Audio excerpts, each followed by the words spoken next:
पुण्यात नेऊन ठेवली, राहिले किती वॉचमन गेटमन, आपलं वाढवता येत नाही ना, त्यांचं कमी.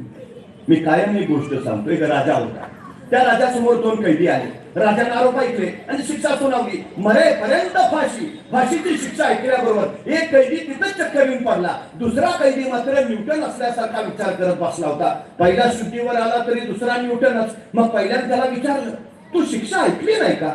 तू म्हटलं ऐकली ना. आणि मग फाशी झाली, आपल्याला मरणार आहे आपण, तुला भीती नाही वाटत? तसा तो कैदी म्हणला, ते फाशी बिशी तर सोड रे. गेले वर्षभर माझा उडणारा घोडा तयार करायचा प्रयोग चाललाय.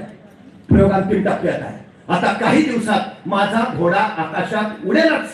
पण नेमकी फाशीची शिक्षा झाली, ते फाशीचं काही नाही रे. आता माझ्या प्रयोगाचं काय होणार त्याची मला काळजी आहे.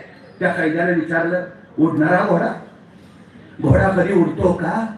ते सांगतोय ना, प्रयोग अंतिम टप्प्यात आहे. त्यांची ही चर्चा राजाने ऐकली.